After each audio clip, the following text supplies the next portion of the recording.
በስመ አብ ወወልድ ወመንፈስ ቅዱስ አሐዱ አምላክ አሜን። የተከበሩ መላከ ኃይል የኔታ አቤል የዚህ ታላቅ ደብር አስተዳዳሪ፣ በዚያ አውደ ምሕረት የምትገኙ ሊቃውንተ ቤተክርስቲያን፣ መምህራን፣ ወንድሞች ዲያቆናት፣ ምእመናት በእግዚአብሔር ስም እንደምን ዋላችሁ? ወንዶች እግዚአብሔር ይመስገን ይባላል። እንደምን ዋላችሁ? እንደሱ እዚህ መጥቶ ዝም አይባልም። አሜን። በምሕረት በቸርነት ከዚህ ጊዜ ያደረሰን በዚህ በተቀደሰ ቦታ የሰበሰበን ድምፁን እንድንሰማ ስሙንም እየጠራ እንድናመሰግን የፈቀደልን ቸሩ አምላካችን እግዚአብሔር ስሙ ዛሬም ዘወትርም የተመሰገነ ይሁን። አሁንም ቃሉን ሰምተን እንድናስተውል ሰምተንም እንድንሰራው አምላካችን ለሁላችንም ብሩህ አእምሮ ያድለን። ከኔ ጋር በሚኖረን ጊዜ ለትምህርታችን መነሻ የሚሆነን በማርቆስ ወንጌል ምዕራፍ 5 ቁጥር 28 ላይ የሚገኝ የእግዚአብሔር ቃል ነው መነጋገሪያችን። እምከመ ገሰስኩ ጽንፈ ልብሱ አሃዩ፣ ልብሱን ብነካ እድናለሁ። እስኪ አብረን እንበለው። ልብሱን ብነካ በሉ እድናለሁ። አምላካችን ልብሱን ነክተን እንድንድን ይፍቀድልን። ይህ አስገራሚ የወንጌል ቃል በሶስቱም ወንጌሎች በማርቆስ ወንጌል፣ በማቴዎስ እና በሉቃስም ወንጌል ተመዝግቦ የሚገኝ ቃል ነው። ይህንን የተናገረችው አንዲት ጠንካራ እምነት ያላት በሰው ዘንድ ዝቅ ተደርጋ የምትታይ በእግዚአብሔር ዘንድ ግን ትልቅ ቦታ ያላት፣ በስጋ የተዋረደች በመንፈስ የከበረች፣ በስጋ የደከመች በመንፈስ የበረታች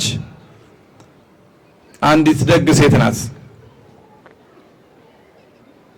ጌታችን ድውያንን እየፈወሰ ታምራት እያደረገ የሕይወትን ቃል ወንጌልን እያስተማረ በሚንቀሳቀስበት ጊዜ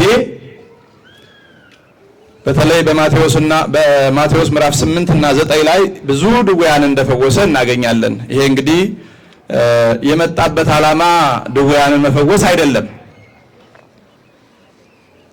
ለትምህርቱ በር መክፈቻ እንዲሆን ነው። የመጣበት ዓላማ ድውያንን ለመፈወስ ቢሆን ወይም በዚህ ዓለም ደዌ እንዳይኖር ማድረግ ቢሆን ዛሬ በዚህ ምድር ምንም በሽታ አይኖርም ነበረ። ጌታችን የመጣው ግን ለሱ አይደለም። ተአምራቱን ለትምህርቱ በር መክፈቻ፣ መሳቢያ፣ የቃሉ ማረጋገጫ እያደረገ ይሰራዋል እና ጌታችን ስለ ሐዲስ ኪዳንና ስለ ብሉይ ኪዳን ምሳሌ እየመሰለ ሐዋርያት ለምንድነው የማይጾሙት ምናምን የሚል ጥያቄ ተነስቶ አይ ግድ የለም ገና ናቸው፣ ሲጠመቁ ይጾማሉ፣ ስጋው ደግሞ ሲቀበሉ ይጾማሉ፣ ሳይጠመቁ ሐዲስ ሳይሆኑ ቢጾሙ ጾሙም ይቀራል እነሱም ይደክማሉ የሚለውን በምሳሌ በልዩ ምሳሌ መስሎ እያስተማረ እያለ 100 አለቃ መጥቶ መምህር ልጄ አሁን ሞተች፣ ናና እጅህን ጫንባት ትድናለች አለው። ምን በልባት? እጅህን ጫንባት፣ በእጅህ ዳሳት ምን ትናለች? ትድናለች አለው። እሺ ብሎ ጌታችን ደቀ መዛሙርቱን አስከትሎ በጣም ብዙ ሕዝብ ነው የሚከተለው። ይጋፋል ሕዝቡ። በአራቱ ማዕዘን ክርስቶስን ለማየት ሁሉ በማያስችል ሁኔታ ነው ሕዝቡ የሚጋፋው እና ከፊትም ከኋላም ከቀኝም ከግራም በጣም ብዙ ሕዝብ ከዚህ ቀደም ታምር አይቷል። አሁን ደግሞ ሙት ሊነሳ ነው። የኛ ሰው ደግሞ እንደምታውቁት ትምህርት ላይ ሰነፍ ነው እንጂ ታምር ይወዳል። ታምር ለስጋ ትምህርት ለነፍስ ነው። ይሄን ማወቅ አለባችሁ። እና ታምር ሊታይ ስለሆነ ይጋፋል ህዝቡ። እየተጋፋ ወደዚያ ሹም ቤት ጉዞ ይደረጋል። ልጄ አሁን ሙታለች መጥተህ አድንልኝ ስላለው ሊያድንለት እየሄደ እያለ በሚጋፋው ህዝብ መካከል ወመጻት አሐቲ ብእሲት እንተ ደም ይውህዛ ይላል። አንዲት ደም ሲፈሳት የነበረ ማስርቱ ወክሌቱ ዓመት ከ12 ዓመት ጀምሮ ወይም 12 ዓመት ሙሉ ሳያቋርጥ ደም የሚፈሳት ሴት መጣች። ወሰማዕት በእንተ እግዚእ ኢየሱስ ወወአት ማእከለ ሰብእ ክርስቶስ ድውያንን እየፈወሰ ሙታንን እያስነሳ አጋንንትን እያወጣ ለምጻሞችን እያነጻ ልዩ ልዩ ታምራት እያደረገ ወንጌል እንደሚያስተምር ሰምታ ነው የመጣችው። ወደ ሕዝቡ መካከል ተቀላቀለች። ወገሰሰት ጽንፈ ልብሱ እምድኅሬው ከወደ ኋላው እንደምንም ተንጠላርታ። ሕዝቡን አስቡት እንዲህ በስርዓት እንደናንተ ተረጋግቶ አይደለም፣ ጉዞ ላይ ስለሆነ ጌታችን እየሄደ ስለሆነ ሕዝቡም በቀኝ በግራ እየተሽቀዳደመ እየተጋፋ ነው ያለው። እንደምንም ብላ ከወደ ኋላው መጣ የልብሱን ጫፍ ዘርፏ እንዲሽ ነካች በጣቷ። ጫፏን እኮ ነው። እንዘ ትብል በልባ ይላል እምከመ ገሰስኩ ጽንፈ ልብሱ አሃዩ። በልቧ የልብሱን ጫፍ የነካው እንደሆነ እድናለሁ ብላለችና የልብሱን ጫፍ ብቻ ሌላ ነገር አልፈለገም። መቶ አለቃው እኮ ሄደህ በእጅህ ዳሰህ እጅህን ጭነህባት ነው ያለው አይደለም። እሷ እጁን ጭኖብኝ ራሴ ላይ ባርኮኝ እፍ ብሎብኝ ጸልዮልኝ ምን አላለችም። የልብሱን ጫፍ ብቻ የነካው እንደሆነ እድናለሁ ብላለችና ሄዳ ከወደ ኋላው ልብሱን ነካች። ሕዝቡ ይጋፋል እንዳልኳችሁ ነው። ያን ጊዜ ጌታችን ቆም ብሎ ልብሴን የነካው ማን ነው አለ። ምን አለ እንዴ? አስቡ እንግዲህ አሁን ሕዝብ ልብሱን አይደለም እሱ ራሱ እየገፉት እኮ ነው። አንድ ጊዜ ወደዚህ አንድ ጊዜ ወደዚህ እየተንገላታ እኮ ነው የሚጓዘው። ልብስ መንካት አይደለም አካሉን እኮ እየገፉት ነው። እሱ ግን ልብሴን የነካኝ ማን ነው አለ። ወደ ኋላ ዙሮ ግራ ተጋቡ። ቅዱስ ጴጥሮስ እንዴ ሁሉ ሕዝብ እየገፋ አይደል እንዴ ያንገላታ ምን ያልነካህ ሰው አለ ሲጀመር? ሁሉ ሕዝብ አንዱ ከኋላ ይገፋል ከፊት እየተገፋ አይደል እንዴ? በዚህ መካከል አንድ ሰው የነካህ ይመስል ለይተህ እንዴት የዳሰሰኝ ማን ነው ትላለህ አለ ቅዱስ ጴጥሮስ። በሰው ሰውኛ ነው በተረዳው መጠን እንደ ሰው አዎ ምስጢሩን ላልተረዳ ሰው እንደዛ ነው። ቅዱስ ጴጥሮስ ያንን ምስጢር አላወቀውም፣ ያንን ምስጢር አልተረዳውም። ስለዚህ ጌታችን የሚናገረው ነገር ለቅዱስ ጴጥሮስ በዛ ሰዓት ግልጽ አይደለም። እንዴት ይሄ ሁሉ ሕዝብ እየተጋፋ እየገፉት እንዴት ተነካው ይላል። አይደለም አለ ጌታችን፣ አይደለም ኃይል ከእኔ ሲወጣ አውቃለሁ። ምን ሲወጣ? ኃይል ከኔ ሲወጣ አይቻለሁ አለ። ያን ጊዜ ያቺ ሴት ካልቀረስ ብላ እየፈራች እየተንቀጠቀጠች መጣ ከፊቱ ተደፋች። መጣ ወደቀች ከፊቱ በጣም ፈርታ። ምክንያቱም ከዛ በፊት 12 ዓመቱን ሙሉ እንደ ርኩስት እንደ ረከሰች ትቆጠር ነበር። ባለማቋረጥ ደዌውም ስለጸናባት 12 ዓመት ሙሉ ባለማቋረጥ ደም ከፈሰሰ ከሰውነቷ የሚወጣ ጠረን ስላለ ከሰው አትቀላቀልም። ያኔ ሌላ አማራጭ ስለሌላት ነው። ያንን እድል ማሳለፍ ስለማይገባት ነው እንጂ እንዲህ ያለ ልማድ የላትም። ከሰው አትቀላቀልም። ሰው ሁሉ ተጸይፏት በደዌዋም ደምንም በብሉይ ኪዳን በተለይ ደግሞ እንደ ርኩሰት ስለሚታይ እንደ ርኩስትም ስለምትቆጠር ከሰው ቀርባ አታውቅም። ተቀላቅላት። ያኔ ግን ምን አማራጭ አላት? ይህንን እድል ካባከነች እንዴት ይሆናል? ስለዚህ ሲታወቅባት እየፈራች እየተንቀጠቀጠች መታ ከፊቱ ተደፋች። እኔ ነኝ ጌታ ሆይ አለች። እውነቱን ተናገረች።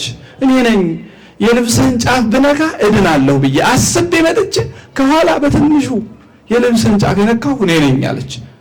ያን ጊዜ እነ ቅዱስ ጴጥሮስ ደነገጡ። እንዴ እኛ እኮ አልገባንም ነበር፣ ለካ ልብሱን የነካው አለ፣ እኛ መቼ አወቅን አሉ። ጌታችንም ልጄ ሆይ አይዞሽ፣ ፈርታ የለም አጽናናት። አይዞሽ ሃይማኖትሽ አድኖሻል፣ በሰላም ሂጂ አላት። ምንሽ አድኖሻል? ሃይማኖትሽ አድኖሻል፣ በሰላም ሂጂ አላት። እና ደስ እያላት ወደ ቤቷ ሄደች። ይቺ ሴት ናት የልብሱን ጫፍ ብነካ እድናለሁ የሚለውን ቃል የተናገረችው። በጣም የሚገርም መልእክት ነው ያለው። ጌታችን ብዙ ታምራት አድርጓል። የሚያስመሰግን የሚያስደንቅ ሐሳብ ይዘው ታምር የተደረገላቸውም ነበሩ።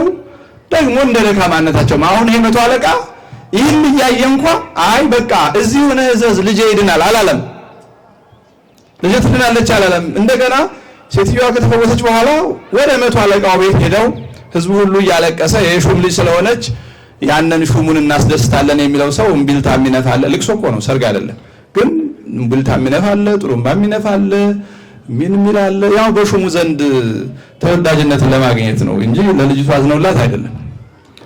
እና ጌታችን መጥቶ ወግዱ ልጅቱ ተኝታለች እንጂ አልሞተችም አለና በጣም ሳቁበት። እንዴ አጥበን የገነዝን እኛ ተቀምጠን አሁን መጥቶ ዞር ግድ የለም ዞር በሉ ተኝታለች እንጂ አልሞተችም ብሎ ሰዎቹን አስወጥቶ ወላጆቿ ጋር ገብቶ አስነሳት።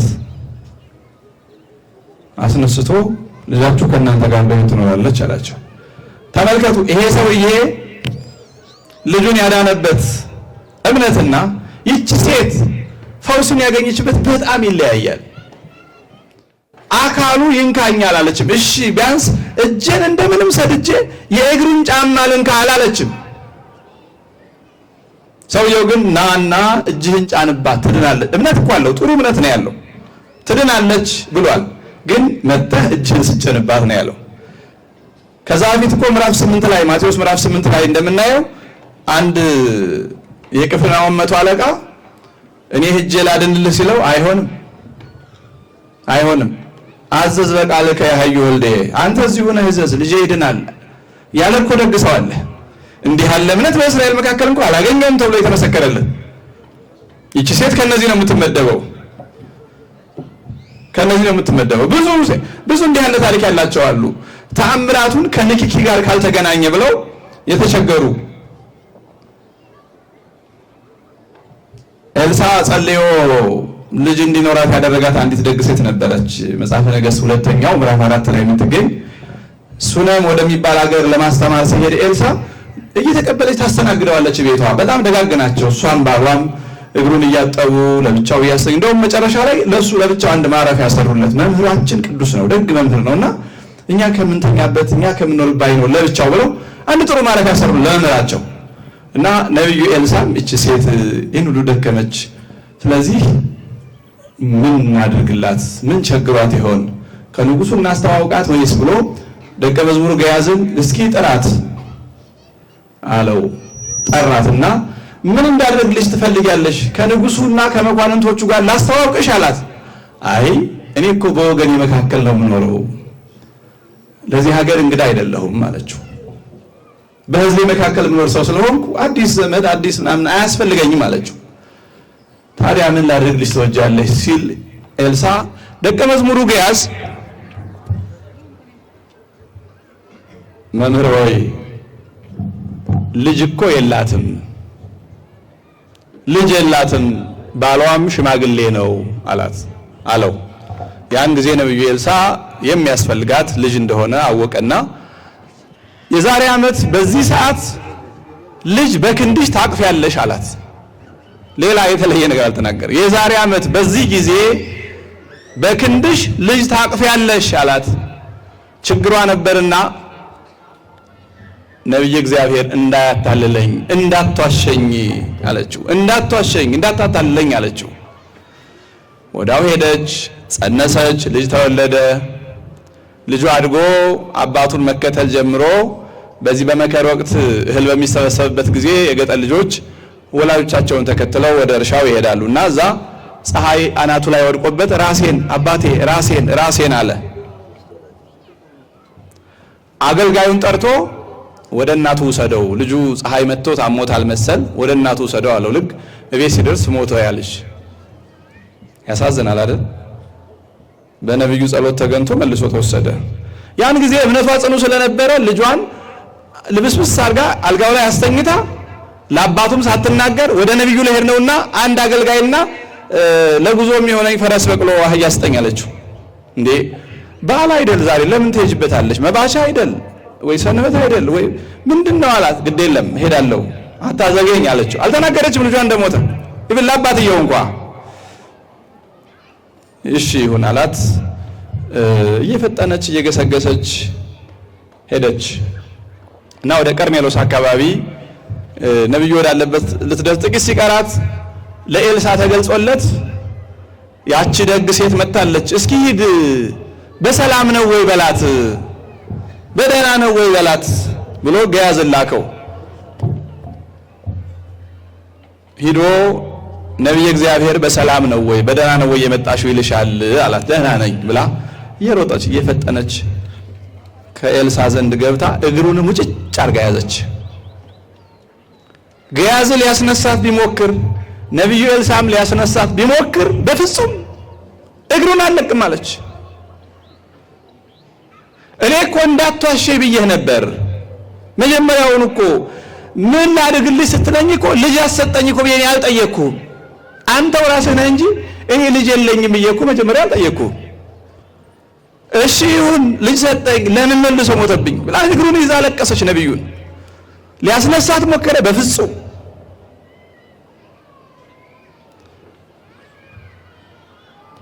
ተዋት። ይሄንን ነገር እግዚአብሔር ከኔ ሰውሮታል አለ። ይሄ ነገር አልተገለጸለትም። እንግዲህ ለዚህ ነው እግዚአብሔር ሁሉን አዋቂ ነው። ነቢያት ወደፊት ወደ ኋላ ብዙ ያውቃሉ፣ ግን የማይገለጽላቸውም ነገር አለ የሚባለው ለዚህ ነው። ይሄን ነገር ቀድሞ አላወቀም ነብይ እግዚአብሔር ኤልሳ። ይሄን ነገር እግዚአብሔር ከኔ ሰውሮት ነበር። በልንካ መቋሚያን ይዘህ ሂደህ አብረህ ሂደህ ከልጁ ላይ ጣል አድርግ ይነሳል አለ። በፍጹም አልፈልግም አለች እሷ። አንተው ራስህ እኔ ጋር እንድትሄድና ልጄን አስነስተህ እንድትሰጠኝ ነው እንጂ የምፈልገው አልፈልግም አለች።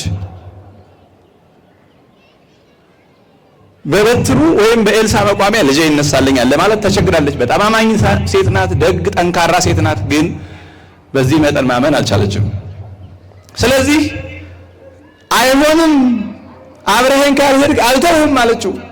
አልተከራከራትም። ኤልሳ እምነቷን ደግነቷን ያውቃል። ተከትሏት ሄደ እና ሶስታቸው በመንገድ ሲጓዙ እንደውም ያደቀ መዝሙሩ እመሰገንበታለሁ ብሎ ቀደም ብሎ የመምህሩን በትር ልጁ ላይ አስነስቶ ሙት ያስነሳው ባላለው መስሎት እየሮጠ ሄዶ ጣል ቢያደርግበት ምንም ሳይነሳ ቀረ።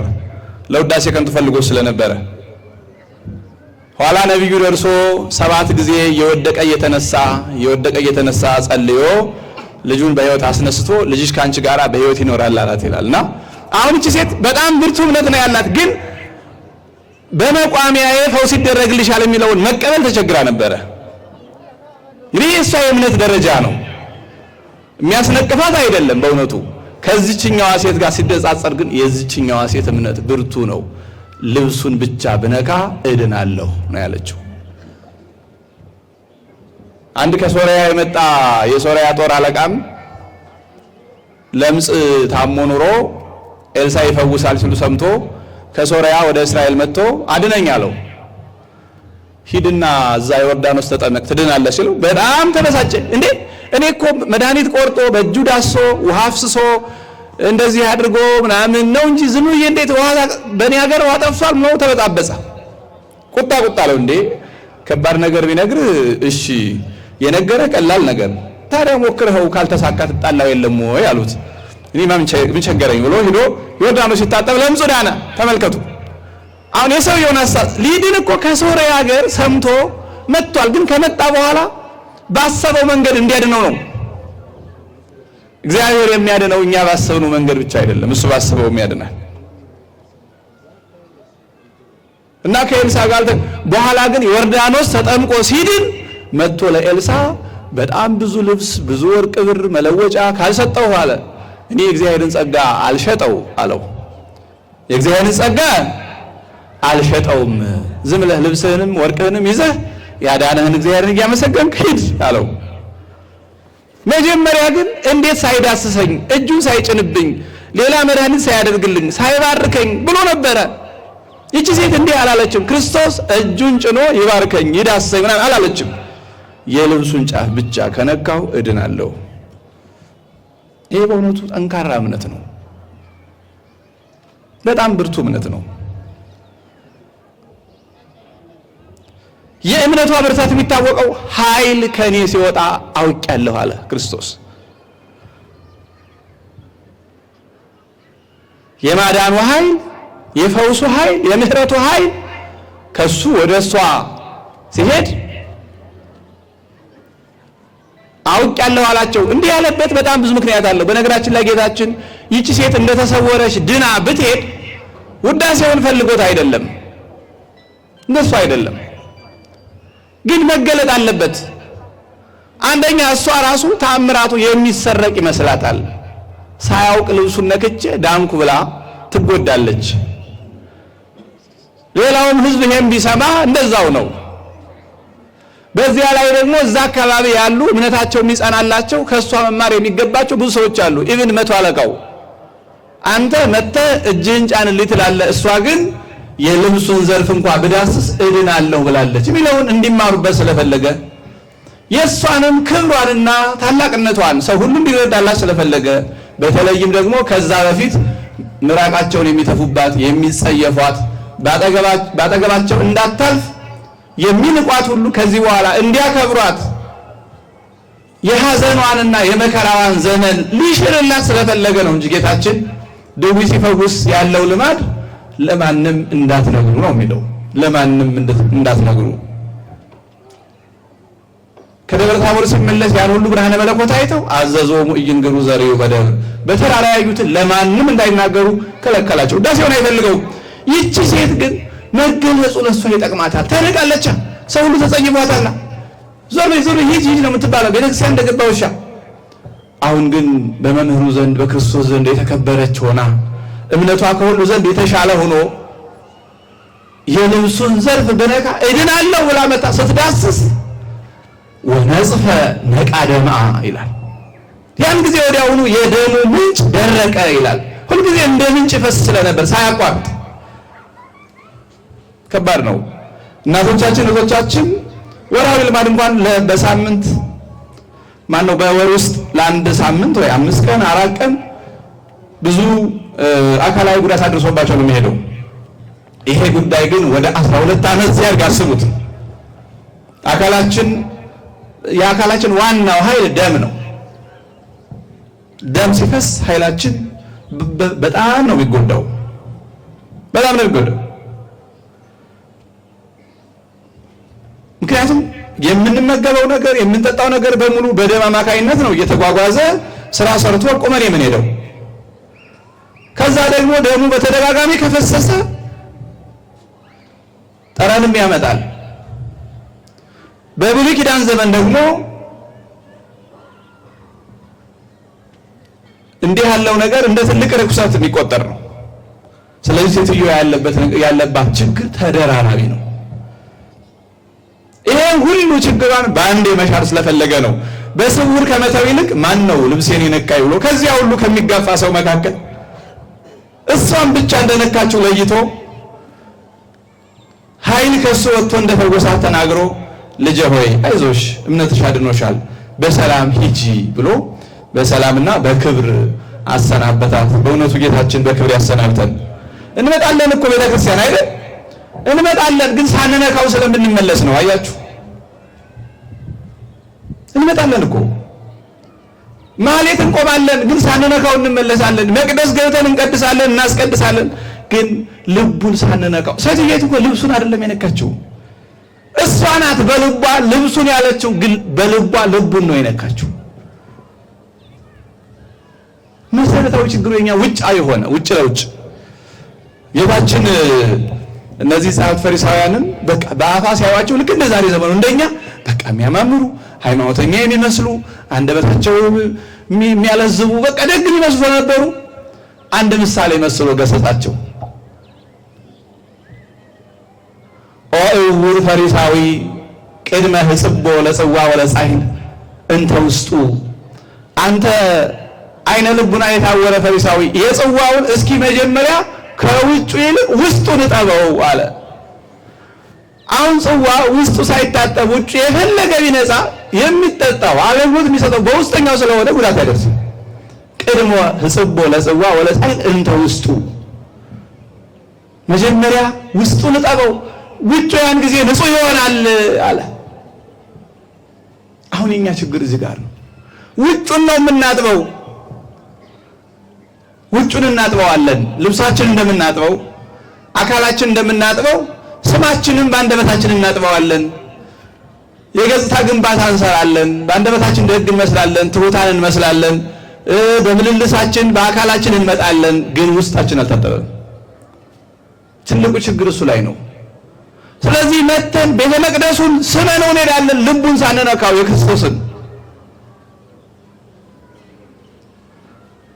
ልብሰ ተክህኖውን ነክተን መስቀሉን ተሳልመን ግን ልቡን ሳንነካው እንመለሳለን። ይሄ በእውነቱ በጣም ችግር ነው።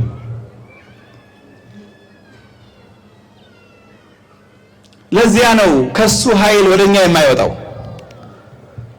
ልቡን ከነካ ነው የሚታወቀው ኃይል ይወጣል። ክርስቲያኖች ከሱ ኃይል ይወጣል። ሰላም ላጣነው ሰላም የሚሰጥ ኃይል ይወጣል። ሰላም ላጣቸው ሀገር ሰላም የሚሰጥ ኃይል ይወጣል። ግን ልቡን የሚነካው አላገኘም። በጸሎት ልብ የሚነካ ጸሎት የሚጸልይ ሰው የለም። የራሱን ልብ የሚነካ ሊሆን ይችላል፣ ልናለቅስ ሁሉ እንችላለን። ግን የክርስቶስን ልብ የሚነካ ጸሎት አልጸለይንም። ደግሞ እኮ ክርስቶስ እንደኛ አይደለም፣ ደንዳና አይደለም፣ ጨካኝ አይደለም። ሩህሩህ ልብ ነው። በጥቂቱ ነው ልቡ የሚነካው። ቆርጦ የሚመጣ ሰው ነው ያልተገኘው። እኛ እንደ ፎርሙላ ነው የምናሟለው። በቃ ይመጣል ሰው ጉባኤ አለ ምናምን ግር ብሎ ይመጣል። ንስሐ ግቡ ተብሎ ሲኬድ ሄዶ ንስሐ ይገባ፣ ጸሎት ጸልዩ ሲሄዱ አይጸልይ፣ ስጋው ደግሞ ተቀበል ባይቀበል፣ ታረቅ ወደ አይታረቅ። በቃ ልቡን አንነካውም። እኛ መድረስ መመለስ ነው። እንደ ሸማኔ መወርወሪያ መመላለስ ነው የለመደብን። ልቡን መንካት ያስፈልጋል ክርስቲያኖች። ልቡ በእጅ አይደለም የሚነካው፣ በልብ ነው የሚነካው። እግርና እጆቻችን አድራሾች ናቸው፣ አድራሾች ናቸው። መንፈሳችን ነው ከእግዚአብሔር ጋር መግጠም ያለበት። አሁን የቸገረን ይሄ ነው። ከሱ ኃይል የማይወጣው ለዚህ ነው። ክርስቲያኖች እንዴት ነው የምንጸልየው? እኛ እስኪ አብዛኛው ሰው አይጸልይም። መጀመሪያውን ብዙም አይጸልይ ሰው አለ። በቃ ማለት መጸለይ ማለት ጸሎት ማድረስ የካህናት የቆራቢያን የትልልቅ ሰዎች ማዕረግ ነው ብሎ አብዛኛው ወጣት ተሯሩጦም ያለው ምናምኑ በቃ መጸለይ ለኛ የሚሆን አይደለም ብሎ አስቦ ማለት መጸለይ እኮ ክርስቲያን የሆነ ሁሉ ዝቅተኛ የክርስቲያን መስፈርት ነው እንጂ ትልቁ አይደለም።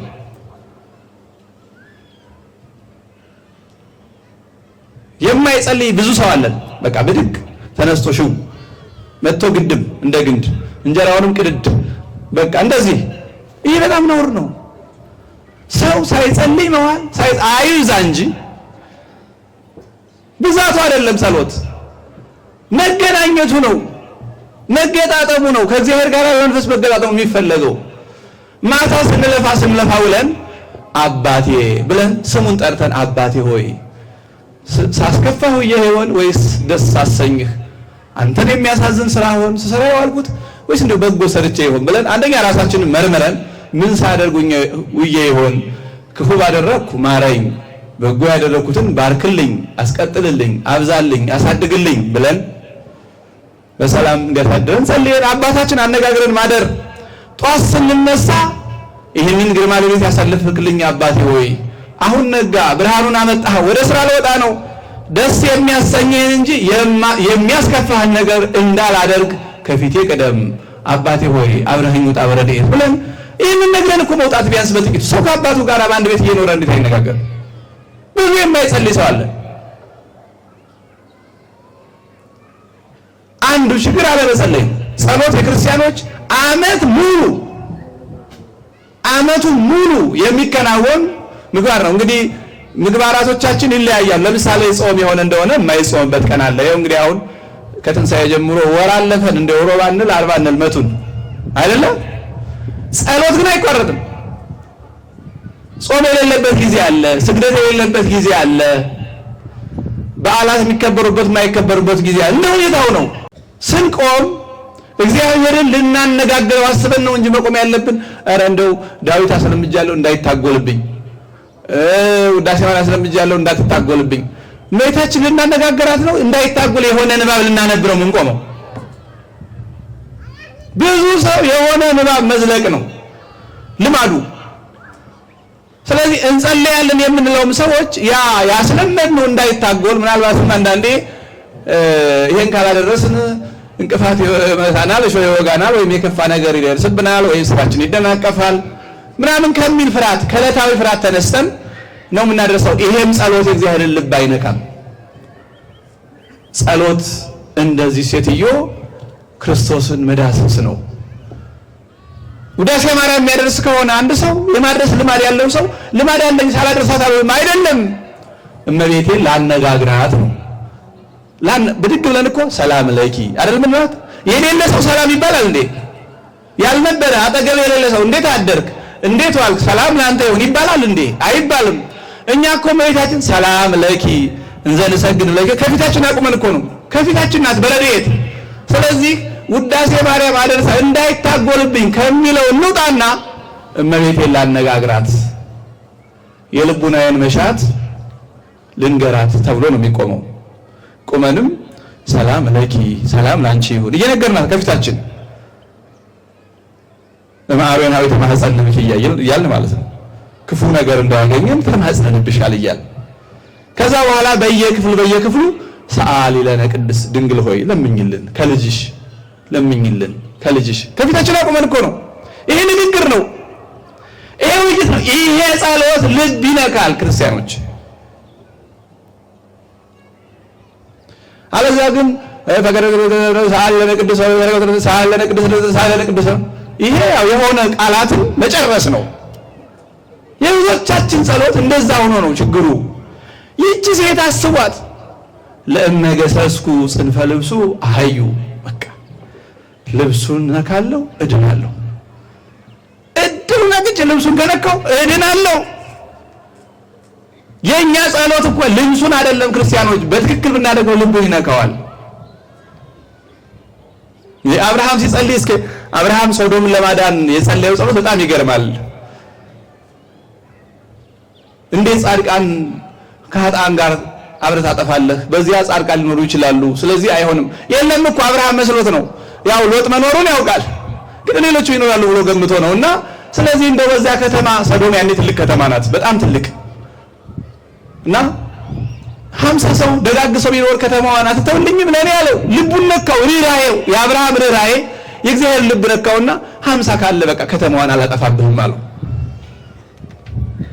ባለሟል ስለሆነ አንድ ጊዜ ከጌታዬ ጋር መነጋገር ጀምሬያለሁ። ጌታዬ አይቆጣ፣ እንደው ድንገት 5 ቢጎል 45 ቢሆኑ ወይም 40 30 20 10 እያለ ምክንያቱም በቃ እግዚአብሔር ከሰው ከእግዚአብሔር መንፈሱ ከገጠመ በኋላ ነገሮች ቀላል ነው የሚሆኑት። ግን የመንፈስ መገጣጠም ያስፈልጋል። የተሰበረ ልብ እግዚአብሔርን በህሊናው የሚያይ ልብ ይዘን ስንቀርብ ነው ነገሩ የሚሰምረውና እስከ 10 ድረስ ካለ 10 ጻድቃን በዚህ ከተማ ካሉ አድላለሁ። በጣም የሚገርመው በሰዶም 5 ራሱ ሳይገኝ ቀረ። 5 ሎጥና 2 ልጆቹ ብቻ።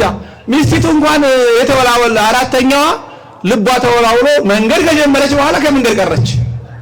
እንደው እቺ ነው መሰለኝ ከተማ ብላ እንዴት ትቃጠላለች እንዳትዞሩ ብለው መላእክት አስጠንቀዋቸው የሰዶምና የገሞራ ፍቅር ስቧት ከመንገድ ቀረች። በሰዶም የተገኘው 3 ሰው ብቻ ነው። እግዚአብሔር በአብርሃም ጸሎት ስለተነካ አብርሃም ሐሳቡን እየቀየረ እኮ ነው። 50 ነው ያለው 40 30 እሺ በቃ 20 አርግልኝ ቀንስ። አሁን ዋጋ እንደምንከራከረው ማለት ነው እንዴ አሁን 50 ብሎት 10 ይላል። አብርሃም ጨካኝ ነው በእውነቱ። 500 ብር ያላችሁትን እኮ 100 ብር እንደማለት ነው። ግን እግዚአብሔር በአብርሃም ጸሎት ስለተነካ ተቀብሎታል። እምርልሃለሁ ግድ የለ 50 10 ካሉ ራሱ ተውልሃለሁ 5 እንኳን ካሉ ግን አልተገኘም። ጸሎት በትክክል ሲደረግ እንደዚህ ነው። በትክክል ሲደረግ ሁላችንም እኮ ልጆች ሆነን የሥጋ ልጅና የእንጀራ ልጅ የሚባል የለውም። እግዚአብሔር ሁሉ ልጁ ነው። ያመነ የተጠመቀው ሁሉ ልጁ ነው። ሁላችን እኛ ካህናት ስለሆን እናንተ ምናን ስለሆናችሁ እኛ ልጆች እናንተ እንጀራ ልጆች አይደላችሁም። ይሄ ተልእኮ ጉዳይ ነው። እናንተም በሆነ መስመር ታገለግላላችሁ፣ እኛ በሆነ መስመር፣ እኛ በመናገር እናንተ በመስማት አገልግሎታችን ግን እኩል ነው።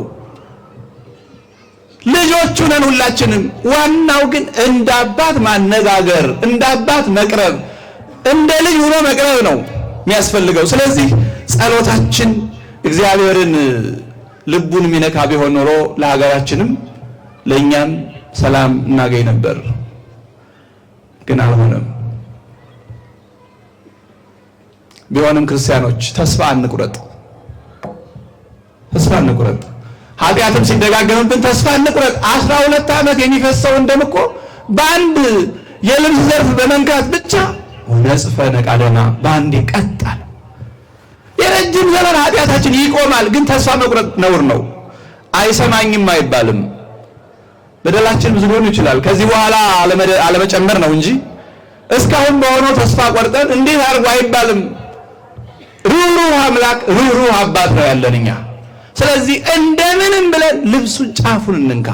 በፍጹም ልብ እንደዚህ ሴት በጸሎት እንንካ። በሌሎቹ ምግባራት እግዚአብሔር የሚገኘው በጸሎት ብቻ አይደለም። ጸሎት አንድ መስመር ነው። ሌሎችም ብዙ ምግባራት አሉ። ምጽዋታችን በበጎ ከሆነ እግዚአብሔርን ልብ ይነካል። ግን ዝም ብሎ ሳንቲም መወርወር፣ ውዳሴ ከንቱ ያለበት ምናምን መሆን የለበትም። ወይ ደግሞ ስለ እግዚአብሔር የሚለው ሰው ስለጨቀጨቀን ለመገላገል አይደለም። ከልባችን ወይ ቸግሮት ነው ቸግሯት ነው ብለን አዝነን ያለችን ስንሰጥ የእግዚአብሔርን ልብ ይነካዋል። ይሄ ጌታችን እያስተማረ ሲንቀሳቀስ በቤተ መቅደሱ በዕቃ ቤቱ አካባቢ ብዙ ሰዎች ብዙ ገንዘብ እያመጡ ለቤተ መቅደሱ ሙዳየ ምጽዋት ይጨምራሉ፣ ይሰጣሉ፣ ምን ይላሉ። ግን ያው የተረፋቸውን ነው። አንዲት ሴት ምንም የላትም፣ ልብ በሉ ምንም የላትም። በቃ ያለቻት በሕይወቷ 1 ሳንቲም ናትና እሷን ሰጠች። 1 ሳንቲም ብቻ ኖሯት ያችን ራሷን ሰጠቻትና ያን ጊዜ ስለነዛ ሁሉ ብዙ ስለሰጡት ምንም አላለም። የዚያች ሴት ግን ልቡን ነካው። 1 ሳንቲም ሶር አለ፣ ርዕስ አደረጋት። በጣም ይገርማል። ርዕስ የትምህርቱ ርዕስ አደረጋት እና ሌሎቹ አለ ከብዙ ከተረፋቸው ሰጡ። ይቺ ሴት ግን ቤቷን ሁሉ ሰጠች። ምኗን ሰጠች? ቤቷን ያለች ያችን ናታ። ቤትም ብትሄድ ሌላ የላትም። 1 ሳንቲም አላት፣ መላውን ሰጠች። ያቺ ቆራጥነቷ፣ ይሄ የቆራጥ ምጽዋት ጌታችን ልቡን ነካውና እንደገና ርዕስ አድርጎ አመስግኖ በወንጌል ታሪኳ እንዲጻፍ አደረገላት። አያችሁ፣ እሰጣለን እኮ ምጽዋት፣ ግን ልቡን የሚነካ መንገድ አያደርገው እያልን እኮ ነው። ለእግዚአብሔር መባ እናስገባለን፣ ግን ልቡን በሚነካ መንገድ። አሁንማ ተለምዷል። በቃ በተለይ ሰው ትንሽ 1000 ብርና ከዛ በላይ ከሆነ ካልተነገረለት ባይሰጥ ይሻለዋል። እንደው 50 ብር 100 ብር ሲሆን ያን ያህል እንዴት ነገር ይፈልጋል። ከዛ በላይ ከሆነ ግን አቶ ገሌ ይሄን ያህል ሰጡ፣ ወይዘሮ ገሌ እንዲባል ይፈልጋል ሰው። ያን ጊዜ እንዴት ብሎ እግዚአብሔር ልቡን ይነካዋል? የድሃ ልብ ነው የሚነካው። አንተ 50 ሺህ ብር ተርፎ ስትሰጥ 50 ሺህ ብር የሰጠው ስንት ብር ቢኖረው እያለ ድሃው ነው ልቡ የሚነካው። በስውር ግን ጥቂትም ይሁን ብዙ በስውር ለእግዚአብሔር ምንሰጥ የእግዚአብሔር ልብ እንነካዋለን። ያቺ አንዲት ሴት 1 ሳንቲም ሰጥታ ልቡን ነካችው። ስለዚህ ክርስቲያኖች ውዳሴ ከንቱ በነገራችን ላይ እንኳን አይደለም ሌላ ሰው እኛ ራሳችን ነን ውዳሴ ከንቱ የምንጀምረው። አሁን ለድሃ ሰጥተን በቃ ደጋግመን በቃ ዛሬ በጠዋት እኮ ለአንድ ድሃ ሰጥቻለሁ ምናምን እያልን ስናስበው ከዋል ኦልሬዲ እኛ ራሳችን እያመሰገንን ነው ማለት ነው። እንኳን ሰው አይቶብን፣ እንኳን ለሰው ነግረን፣ እንኳን በመድረክ በድምፅ ማጉያ በሚዲያ የተነግሮ ይቅርና እኛው ራሳችን እንኳን እየመላለስን ለአንድ ድሃ እንዲህ አድርጌያለሁ ምናምን ካልን ኦልሬዲ እኛው ራሳችን በውዳሴ ከንቱ እያጠፋን ነው። አይፈልግም እግዚአብሔር እንዲያይ ብቻ አድርጎ መስጠት ለማለት የፈለኩት በጸሎታችንም በምጽዋታችንም በስግደታችንም በፍቅረ ትሕትናችን በጾማችን እግዚአብሔርን ልቡን መንካት አለብን። ወዳጆቹ እንደዛ ናቸው። እግዚአብሔርን ሐሳብ ሁሉ ያስቀይሩታል። ሐሳብ ፀሐይ ባለችበት ትቁም ሲሉት ያቆምላቸዋል። በቃ እንዳትመሽ ስራችን መጨረስ አለብን። እነ ኢያሱ እና አቡነ አሮን ሌሎቹም በርካታ ቅዱሳን ፀሐይ እንግዲህ ተፈጥሯዊ ነገር እኮ ነው። ይሄ በቃ ትቁም፣ ጨረቃም ትቁም፣ ስራችንን ያደርግላቸዋል። ሶባኮ ሙሴ ህሩዩ ቆመ ቅድሜሁ አመብድብድ ወይቤ ከመይስረው ማለት የሚለው እስራኤልን ሊያጠፋ ወስኖ በቃ አንተን በሌላ ህዝብ ላይ እሾምሃለሁ፣ ይሄ ህዝብ በድሎኛል፣ እኔን ትቶ ጣዖት አቁሟል፣ አጠፋዋለሁ ብሎ ሲነሳ አይሆንም፣ እነሱን ከምታጠፋ እኔን አጥፋኝ አለው ሙሴ። ተመልከቱ፣ የሚያጠፋው ህዝብ እኮ በጣም ብዙ ሺህ ህዝብ ነው ጎበዝ። ግን ይሄ ሺህ ህዝብ ማለት ክርስቶስ ታምራት ሊያደርግ ሲል የሚጋፋው ታምር ሊያ የሚጋፋው ነው። ልቡን እኮ አልነካውም። ዝም ብሎ በስጋ ይገፋዋል እንጂ ልቡን የነካው ሰው የለም እዛ ውስጥ። አንዲት ሴት ናት ልቡን የነካችው። ዝም ብሎ የሚጋፋ ሁሉ እኮ ልብ አይነካም። ስለዚህ አሁን ስንት ሺህ እስራኤላውያን እግዚአብሔር ያሳዝነውታል። ሙሴ ግን ደግ ነው። ሙሴ የዋህ ነው። የዋሁትም ሁሉም ደቂቀ ጓለማያው ነው የሚለው መጽሐፍ። ከሰው ሁሉ የዋህና ትሁት ነውና አረ ህዝቡን ከምታጠፋ እኔን አጥፋኝ። አሁን እግዚአብሔር ይሄ ጸሎት ልቡን ስለነካው እንዴት አድርጎ ሙሴን ተራምዶ ህዝብ ያጥፋ? እባክህ ተወኝ እንዴ! እባክህ ተወኝ አለው እግዚአብሔር። ተመልከቱ ክርስቲያኖች፣ አሁን ሙሴ አንድ ሰው ፈጥሯል። አንድ ሰው መፍጠር ይቅርና አንድ ሰው ሲፈጠር እንደው ጭቃ፣ አፈር፣ ነፋስ፣ እሳት አቀብሏል? አላቀበለም። እኒህ ህዝቦች የእግዚአብሔር ናቸው። እግዚአብሔር ህዝቡን የማጥፋት ስልጣን አለው። ግን ወዳጁ ሙሴ አይሆንም ሲለው ጭራሽ ፈቃድ ይጠይቀዋል ሙሴን። በጣም እኮ ነው የሚገርመው። እባክህ ተወኝ፣ እባክህ ተወኝ አለ ሙሴ። እኔን አጥፋኝ፣ እኔ የምመራውን ህዝብ ከምታጠፋ እኔን አጥፋኝ። እግዚአብሔር ደግሞ እባክህ ተወኝ። አንድ ሙሴ ጸልዮ ብዙ ህዝብ ታደገ። አያችሁ፣ ጸሎታችን ሲስተካከል ከኛ አልፎ ለብዙ ሰው ከኛ ሀገር አልፎ ለሌላ ሀገር ይታደጋል። ግን አሁን የኛ ጻማ ከናፍር ዝም ብሎ መድከም የጉልበት ስራ እየሆነብን እግዚአብሔርን ልብሱንም ልቡንም እየነካ ነው አይደለም። እንዲህ ከሆነ ኃይል ከሱ አይወጣም። ለኛ በረከት የሚያድል ኃይል አይወጣም ልብሱን ካልነካ ነው። ለኛ ሰላም የሚያድል ኃይል አይወጣም። ጸጋውን የሚያድል ኃይል አይወጣም ሳንነካው። አልነካነውማ፣ ስንነካው ነው።